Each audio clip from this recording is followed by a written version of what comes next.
Le coordonnateur de l'ANAMED RD Congo, c'est quoi l'ANAMED?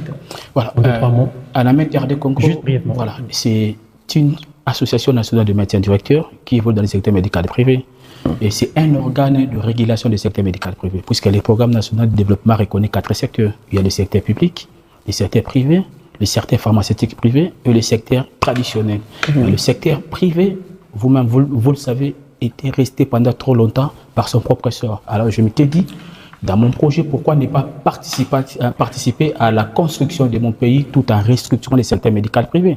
Vous savez, en termes de statistiques, c'est le seul secteur qui prend en charge plus de 69% de cas en hospitalisation et des cas en ambulatoire. Plus de 80% de cas de notre population sont pris en charge dans le secteur médical privé. Mais s'il faut aller dans le sens de la leadership et gouvernance, on dirait que non, c'est le seul secteur qui est étroitement réglementé par le ministère de la Santé, puisque cette réglementation devrait couvrir les ouvertures des centres de santé, la tarification des prix et des services.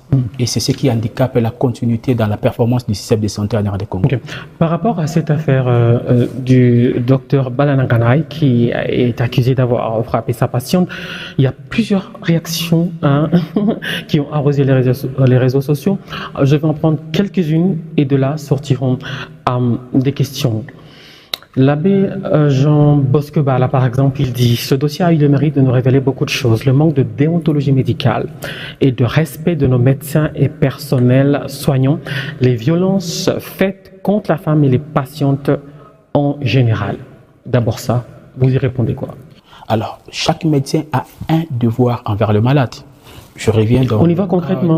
Lever la main sur un patient pour le contraindre à accepter qu'on le soigne. Voilà, le docteur Ntsadi, le président de l'ordre de médecins, nous a dit la notion de consentement est dans l'un des 4 piliers de la déontologie médicale. Il a défini tous ces codes, donc il a regroupé à 4 piliers. Donc le premier, c'est l'autonomisation.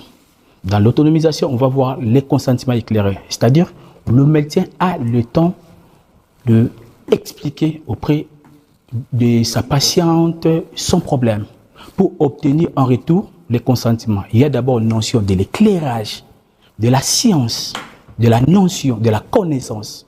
Et puis dans ça, il n'y a pas le timing.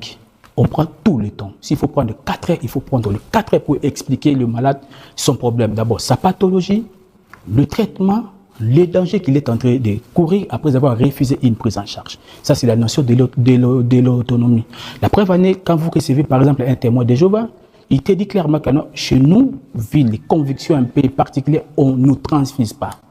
Mais toi, en tant que médecin, tu as l'obligation de lui expliquer, de lui éclairer l'importance de la transfusion dans sa vie. S'il lui refusait, le médecin a l'obligation d'obéir à l'autonomie du malade, à la décision du malade. Ne tabasse pas. Voilà. Le problème avec cet aspect du premier pilier, si vous voyez trop bien, docteur David disait quoi? Il a obtenu les consentiments verbal.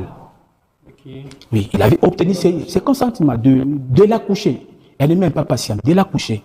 Mais comment ça? Donc, le consentement d'exercer son rôle, donc de pour arrêter l'hémorragie. Mais en posant des actes, il s'est confronté à un autre problème d'un obstacle physique. Vous avez compris? Bon, moi je me disais, est-ce que le coup que docteur David portait sur la dame, c'était pour la nuire? Je ne pense pas. C'était pour obtenir, s'il vous plaît, le consentement. Nous sommes dans la déontologie médicale. C'est des concepts très importants auxquels vous avez fait allusion. Okay. La violence, on ne lève pas la main, on ne frappe pas. On est d'accord. On ne frappe pas. Dans la bienfaisance, on ne frappe pas. Puisque si vous lisez dans les droits et les devoirs envers le malade, dans l'article 18, il est dit le médecin qui assure de traiter un malade s'oblige à s'assurer personnellement ou avec l'aide de personnel qualifié tous les soins médicaux à son pouvoir. On est d'accord, on ne lève pas la main, on ne frappe pas, oui, on ne violente pas. Alors avant la réaction des autres, je continue avec ce titre qui a en quelque sorte circonscrit ce qui se passe, les leçons tirées. L'abbé Jean Bosquebala évoque également la situation de précarité de nos structures médicales, les conditions de vie et de travail médiocres, ce sont ces termes, des médecins et soignants.